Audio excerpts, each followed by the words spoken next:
26 नवंबर है। आप सबको संविधान दिवस की बहुत बहुत शुभकामनाएं।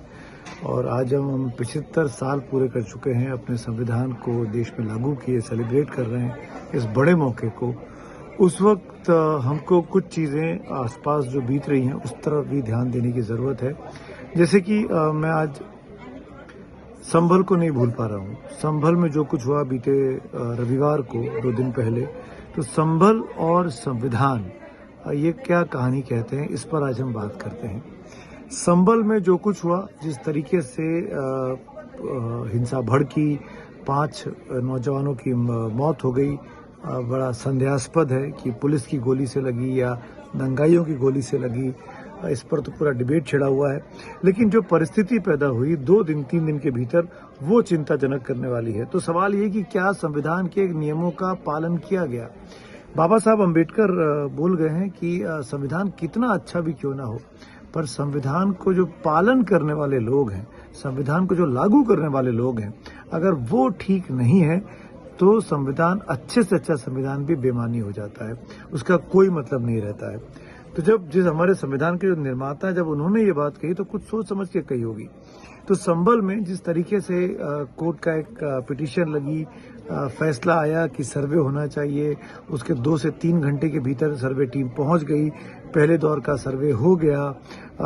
उस दिन शाम हो गई थी, पूरा सर्वे नहीं हो पाया।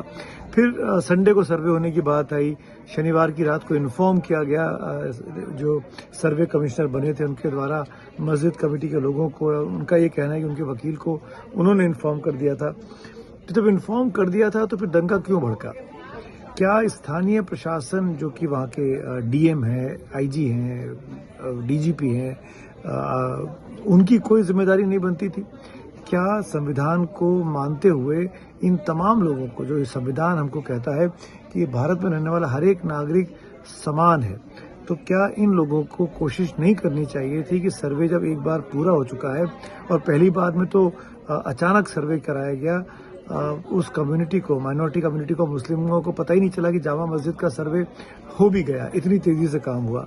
तो जब दूसरी बार करने गए और बता के गए, और 2-3 दिन का गैप था, बीच में शुक्रवार की नमाज हुई वहाँ पर जामा मस्जिद में, तो जाहिर तौर पर लोगों में परेशानी रही होगी, क्षुब्ध रहे होंगे जो लोग नमाज करने पहुंचे होंगे कि भाई हमारी मस्जिद का सर्वे हो गया, पता नहीं इसको ना तोड़ डाला जाए, पता नहीं इसको ना बदलने की नौबत आ जाए, जैसा कि ज्ञान व्यापी के साथ बनारस में चल रहा है या मथुरा के ईदगाह के साथ चल रहा है। तो उसी के लेवल पर जब आप संभल में इस तरह का काम करते हैं, तो मुझे लगता है कि ये काम बहुत आसानी, जैसा पहला सर्वे बहुत शांतिपूर्ण तरीके से हो गया था, दूसरा सर्वे भी शांतिपूर्ण तरीके से हो सकता था, बशर्ते कि प्रशासन, खासकर डीएम वहाँ के, वो एक्टिव रोल प्ले करते।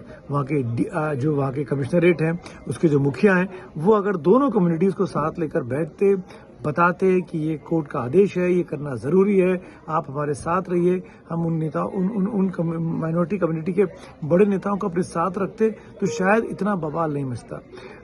इल्ज़ाम लग रहा है समाजवादी पार्टी के स्थानीय विधायक पर, उनके बेटे पर, वहाँ पर इल्ज़ाम लग रहा है सपा के जो सांसद हैं उनके ऊपर।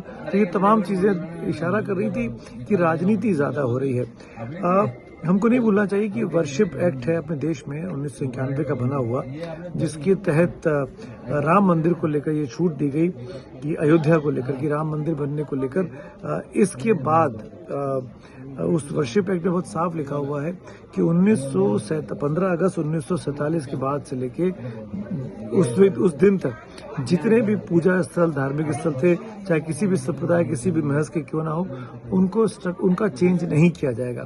इस वर्शिप एक्ट 1991 में एक अमेंडमेंट कर इसमें अयोध्या का नाम हटाया गया कि अयोध्या को छोड़कर अब कहीं कोई भी किसी भी धार्मिक स्थल के साथ छेड़छाड़ नहीं की जाएगी। और 15 अगस्त 1947 को जिस धार्मिक स्थल का जो स्ट्रक्चर था, जो नाम था, जो जगह थी, वो वैसी ही रहेगी। तो यानी सिर्फ अयोध्या के लिए एक्सेप्शन था।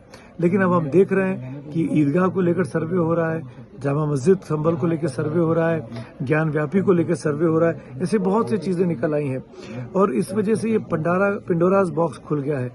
आए दिन सांप्रदायिक तनाव होते रहते हैं, आए दिन हिंदू मुस्लिम के दंगे होते रहते हैं, कभी माइनॉरिटीज को कमर दबाने के इल्जाम लगते हैं रूलिंग साइड पर, बीजेपी के लोगों पर, संघ परिवार के लोगों पर। बहुत आसान सा तरीका ये हो सकता है कि आर्कियोलॉजिकल सर्वे ऑफ इंडिया और भारत सरकार मिलकर इस तरह की जितनी साइट्स हैं जो पुरानी हैं उनके बाहर एक बड़ा सा पट्टिका लगाए और उस पट्टिका पे लिख दे कि ये इतने सालों से ये मंदिर है या इतने सालों से ये मस्जिद है, उसके पहले ये इतने सालों तक इसके मंदिर होने के हिस्टोरिकल एविडेंस मिलते हैं और जहाँ से भी हिस्टोरिकल एविडेंस मिलते हैं उन अभिलेखों का, उन किताबों का वो उल्लेख कर दे ताकि ये इस्टेब्लिश हो जाए कि अभी ये मस्जिद है, पहले ये मंदिर था, लेकिन अब मस्जिद का स्ट्रक्चर नहीं बदला जा सकता। क्यों?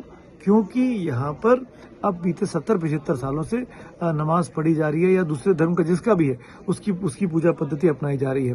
पर सबसे अपील है कि कानून का सम्मान करते हुए, भारतीय लोकतंत्र का सम्मान करते हुए, भारतीय संविधान का सम्मान करते हुए इस जगह की रूपरेखा को बदलने की कोशिश ना की जाए।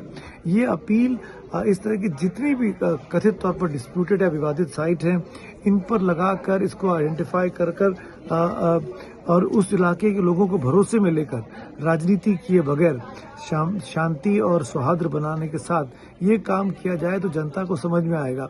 कोई नहीं चाहता है कि बवाल हो, कोई नहीं चाहता कि दंगे हो। जब 5 मासूम मारे गए, कौन गुनहगार है उसका? किसकी गोली से मरे? सरकारी बंदूक थी या प्राइवेट बंदूक थी? कितने बोर की राइफल थी, कितने बोर की गोली लगी है, इससे मुझे कोई मतलब नहीं है, ज़्यादातर को कोई मतलब नहीं है। और खासकर उन माँ बाप को तो बिल्कुल मतलब नहीं होगा जिनके बच्चे इस लड़ाई में संभल में मारे गए हैं। भाई गोली है, गोली के ऊपर नाम नहीं लिखा होता, गोली के ऊपर मेघ नहीं लिखा होता, गोली पर सिर्फ ये लिखा होता है कि जिसको लगे कि उसकी जान ले सकती है। और अंत में हुआ क्या? 5 मासूम चले गए, पांच लड़के चले गए और उसके साथ साथ उनका पूरा का पूरा परिवार जो उन पर डिपेंडेंट रहा होगा उस पर कितनी परेशानी हो रही होगी। उस कहानी का कोई जिक्र ही नहीं हो रहा है। वो कैसे रहेंगे, क्या करेंगे? कुछ लोगों की जान ले सकती है। और अंत में हुआ क्या? 5 मासूम चले गए, पांच लड़के चले गए और उसके साथ साथ उनका पूरा का पूरा परिवार जो उन पर डिपेंडेंट रहा होगा उस पर कितनी परेशानी हो रही होगी। उस कहानी का कोई जिक्र ही नहीं हो रहा है। वो कैसे रहेंगे, क्या करेंगे? कुछ लोगों के बारे में तो सुना मैंने कि इकलौता कमाने वाला था 3-4 भाइयों के बीच में। तो इन लोगों की क्या गलती है? क्यों इस वजह से सबको टारगेट किया जा रहा है? इसीलिए कहना बहुत जरूरी है कि दंगा फसाद, हिंदू मुसलमान मार पीट से चुनावी फायदे राजनीतिक पार्टियों को हो रहे होंगे, लेकिन इससे नुकसान पूरी की पूरी मानवता का हो रहा है, इंसानियत का हो रहा है और हम भारतीयों का हो रहा है। इससे बचने के लिए जो कोशिश सरकार, प्रशासन, पुलिस, मजिस्ट्रेट कर सकते हैं, जो कि संविधान के पहले प्रहरी हैं, संविधान के सबसे अधिक उसको संभाल के रखने वाले लोग हैं, उनको ये कदम उठाना चाहिए। जनता की तरफ से तो ये कहा जा सकता है कि कोई हिंसा में विश्वास नहीं करता और हिंसा से किसी का भला नहीं होता। धन्यवाद।